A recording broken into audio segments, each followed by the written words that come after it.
Time for our weekly conversation with the one, the only, this guy right here.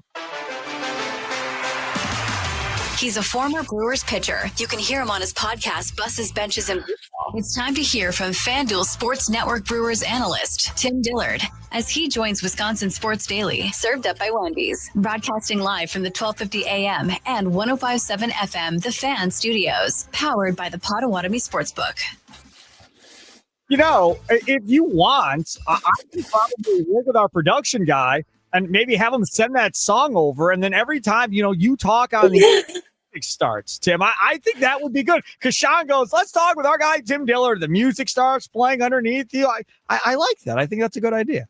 It's a great intro. In fact, it's honestly too good for me. So I just applaud whoever put that together to make me feel that important. Because powered by Wendy. It's great. Yeah, it's good stuff. I like it too. Follow Tim on Twitter at Dim Dillard. Let's talk about the Brewers and where we are.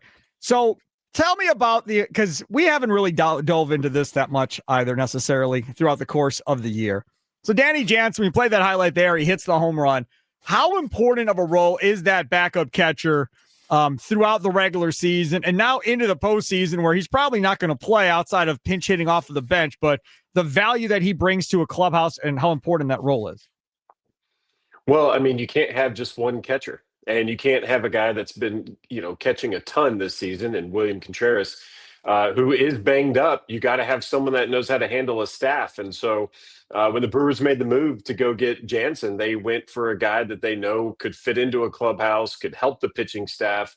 And I think the bat part of it is just kind of a bonus, right? They're not relying on their backup catcher to carry an offense. I don't think any team's doing that. But the guy can hit. Hey, anytime you see a guy wear no batting gloves in the batter's box, you need to look out for those guys. The other thing about this is that lineup, Tim Dillard, and what we've been seeing here. Do you think, is this kind of Pat Murphy kind of giving us a preview of kind of how he wants to play this lineup, how he's playing it this week? Because Christian Yelich back in the leadoff spot, and we talked about this yesterday. I'm not a big Christian Yelich in the leadoff spot guy. I'm more of a Sal Frelick in the leadoff spot guy and let Yelich be in the middle of the lineup. What are your thoughts on kind of what Pat Murphy's doing here down the stretch? Yeah, I got no idea. I think, honestly, what he was trying to do, just in my opinion, was do something different because they were kind of struggling. They weren't doing well in St. Louis. They weren't scoring a lot of runs. And then they go to San Diego and they trying to piece it together. And I don't think the lineup and the way he used pitchers and things like that is going to reflect what they do in postseason. I think the upcoming Reds series is where you're going to see. If I was Pat Murphy and the whole staff, if you're putting together a run for the postseason and you have that first round bye, then you have to sit around for 5 days. I would play the last 3 games of the season, the last series, as if it were the playoffs. I would have my A lineup out there. I would have my A pitchers out there in the right situations and play to win no matter what, because you have 5 days to chillax. So why try to rest guys? Instead, I would be ramping up big time. But at the same time, someone like Freddie Peralta or Quinn Priester, some of these guys that have a lot of innings, maybe they don't throw 7 innings or 5 innings. Maybe they'll only go 3 or 4. But outside of that, I think you're looking for an A lineup coming against the Cincinnati Reds. The one thing they have been doing is giving guys extra days of rest here and there, inserting the Zimmermans and Patricks of the world to give guys an extra day of rest here or there. How beneficial really is that to that pitcher this late in the season, that one extra day? Yeah, I mean, they actually pulled one on everybody yesterday just because Quinn Priester was supposed to throw, and they were like, nah, we're going to throw Chad Patrick, who had already pitched on the road trip and did well again. And that way they're kind of hiding Quinn Priester from the Padres. And, as long as they knew that and could schedule bullpens accordingly, like we didn't know that. We didn't know that on the show. We're hearing sound from Pat Murphy on the postgame, and he's like, oh, yeah, by the way, Quinn Priester's not going to throw until the Reds. We're all like, what? Like no one knew. Which I like. I think it's a great idea. Why show off Priester to the Padres if you're going to face them, in 10 days? So, great idea. Glad they went with that. but the chance to showcase some of the other guys. I think Bruce Zimmerman was good. I think he kind of got a rotten end of the stick getting designated. Hopefully the Brewers can keep him because they've been trying to solve that They left-handed couldn't. starter. The Braves claimed him. Oh man. Well, that's just, you know what? This is over. I'm bummed Sorry. now. No, I ruined Dillard's day after that great open. Golly, man. But it's not so much rest, I would say, as it is to very scheduled. Like there'd be no reason to throw in the Padres series anyway. Throw Abner Uribe back to back, or Jared Koenig back to back, or back. You know, guys going 3 days in a row. Guys throwing multiple innings if they don't have to.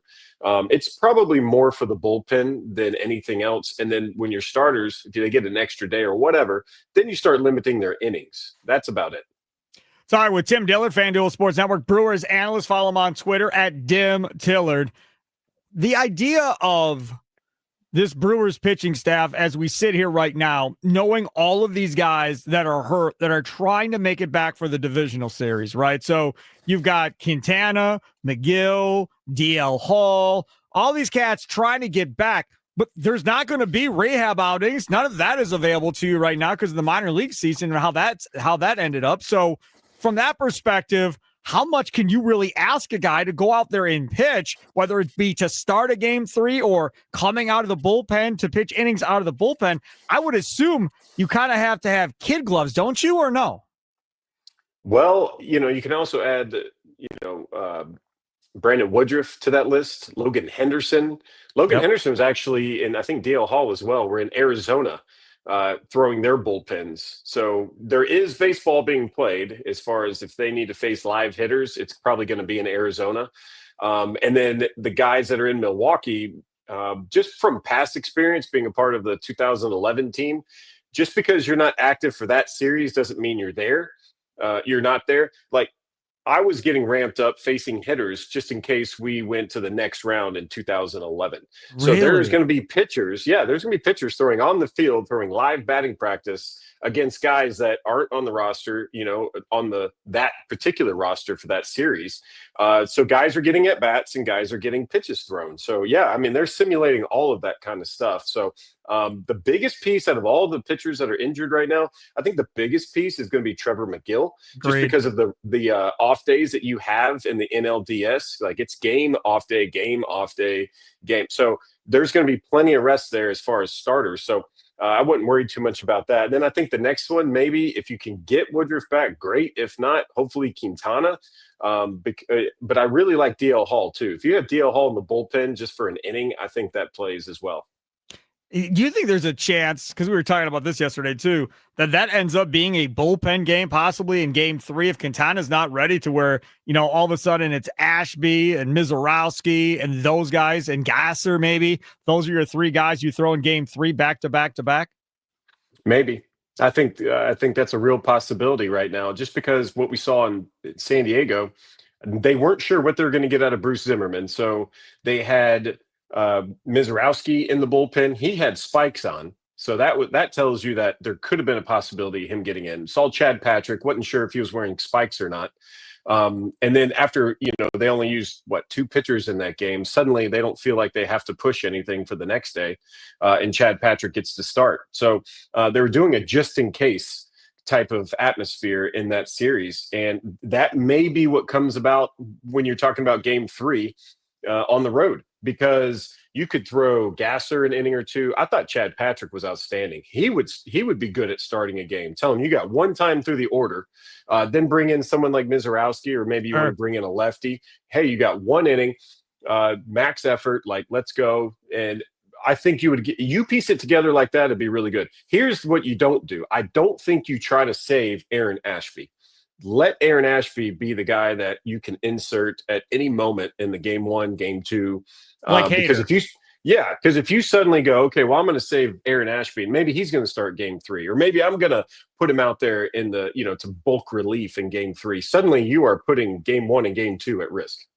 That's a great point. He is Tim Dillard, FanDuel Sports Network Brewers Analyst. Follow him on Twitter at DimTillard. Next time we talk, we'll have a better idea of what the Brewers are going to be doing when they start the divisional round on the 4th. So they play the 4th, the 6th, then they go to wherever they're going on the 8th.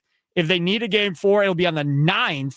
and then a day off, and then they come back to Milwaukee to play essentially on the 11th, if that's how this all plays out in the divisional round. Tim, thank you so much, man. I appreciate it. Yep. Thanks, Sparky. You betcha. Take care. There he is, Tim Dillard on the Fan Guest Hotline, powered by Gruber Law. One call. That's all.